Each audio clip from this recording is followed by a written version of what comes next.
యేసు ప్రభు అంతటి వాడే మాటలు పడితే, దూషణ పడితే, అసలు అన్ని అవమానాల కంటే పెద్ద అవమానం ఏంటో తెలుసా? థు అని ఉయ్యటం. ఆయన ముఖం మీద ఉమ్మారని ఉందే బైబిల్లో. ఇంకా ఆయన మన కోసం ఉమ్మించుకున్నాడు. నువ్వు అప్పు కోసం ఉమ్మించుకున్నావు. మరి నిస్వార్థంగా ఆయన మన కోసం ఉమ్ములు సహించాడు కదా.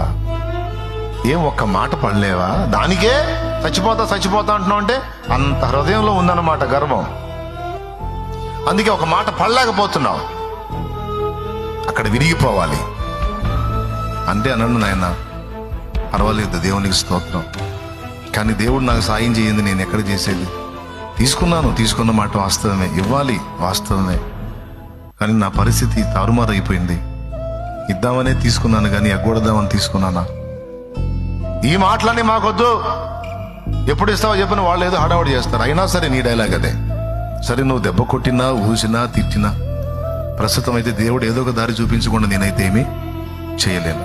ఎందుకురా నువ్వు బతుకుతున్న సావరా అంటాడు వాడు. ఆ మాటతో నన్ను గాయపడతావని ఆ పని కూడా చేసేవాడిని, కానీ ఈ మాట నన్ను నేను చచ్చిన తర్వాత మెచ్చుకుంటావా? ఇంకా తిడతావుగా.